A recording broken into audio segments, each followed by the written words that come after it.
We wheel them and we turn them and we rock them and we sound them and we tempo them and laughs the rhythm sweet. Hi guys, welcome back to the Riddim Suite. I am your host Phylecia Renae, and today we'll be celebrating women who have made fantastic achievements in our community.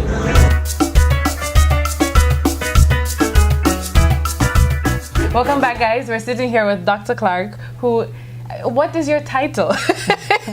Which of the titles would you like? Trustee Clarke, former council member Clarke. Wow. Keep going. Which of the titles? So what would you say your role is? My role is to work in the community, to make sure that our community is informed, stabilized, watch the back of the Congresswoman while she's in Washington, to make sure that community understand her role and her responsibility as a member of Congress versus her role and responsibility when she was in the city council, because a lot of people still think that the local work that she did, she's supposed to continue to do. So it's a real interesting time and interesting everything around both myself and the Congresswoman as mother and daughter, both having been in politics. Right. So then what would your day-to-day look like? Well, I'm a retiree, so my day is supposed to be relaxing.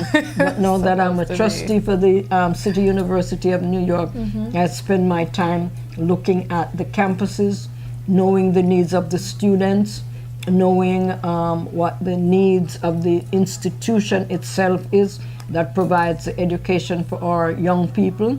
So it gives me an opportunity to really go back to my old roots as an educator and an advocate for higher education. So then, if there was someone who wanted to follow in your footsteps, what advice would you give them? First question would be, are you willing to work hard? Right. Do you like politics? Do you want to be in politics? Don't let anybody think that your skin color has anything to do with your brain power.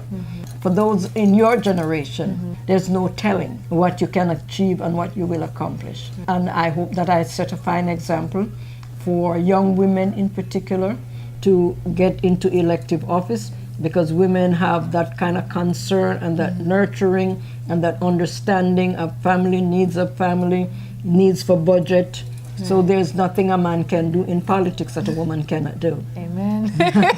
And that is particularly the reason why we're holding this event today. Tell us about the event. The event today is called Women Celebrating Women.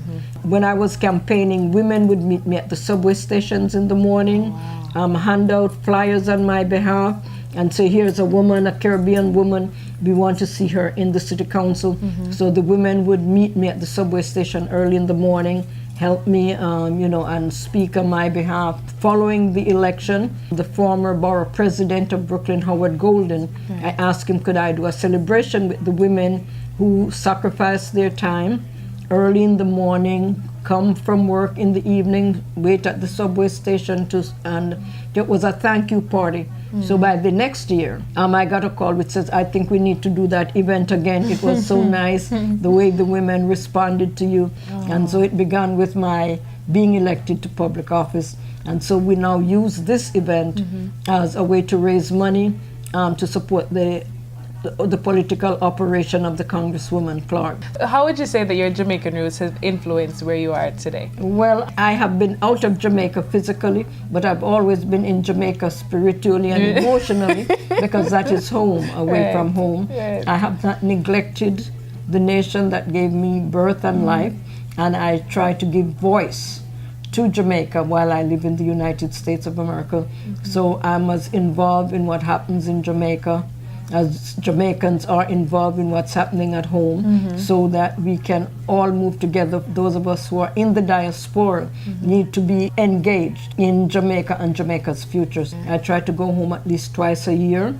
My parents' house is still there in St. Elizabeth. I'm not far removed from Jamaica and Jamaicans. Now, why is it necessary that you keep that connection intact? It is necessary, one, because all other ethnic groups that have come before us have not had to deny themselves, whether they're Irish, whether they're Italians, whether they're Jews. So we don't need to deny ourselves, our own heritage as Caribbean American and our roots in order to survive in the United States of America.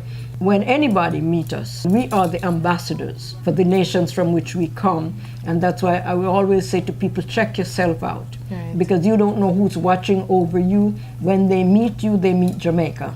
So the way in which you conduct yourself is the first impression that people get of the country from which you come. So if you're Trinidadian, it's the same thing. If you're from St. Vincent, it's the same thing. Tonight when we celebrate the women, we have women from just about every nation of the Caribbean that is going to be honored here tonight from each of the islands from which we come, to make sure that we're all working together and that we all understand that we have a common destiny in the United States of America, and that if we work together, we can help the Caribbean. Our presence is important. We're highly educated as people. We speak English as a first language most of the islands, and so that when they get one of us, they get a pearl. I feel so inspired. So thank you for that. But what would you say your inspiration is? Where does it come from, that motivation? My motivation and inspiration come from both of my parents. Really? Yeah, both of my parents. My father is unique in his own right as a father and as a man. He never saw any difference between his sons and his daughters in terms of what our achievement can be and should be.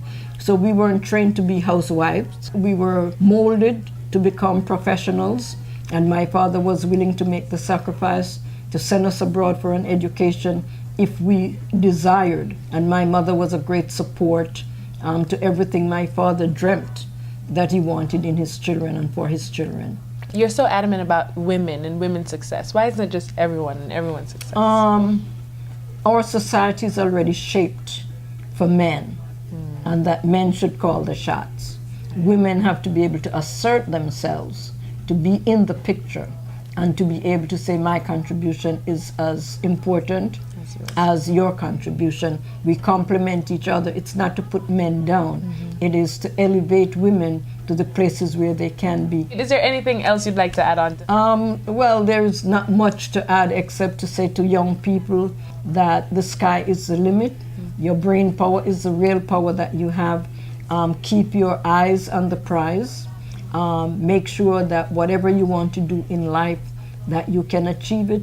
Each of us have a role to play in our society, and once we find what our niche is and what our purpose is, that we can accomplish great things. This is Dr. Clarke and the DiRiddimSweet. We'll be right back.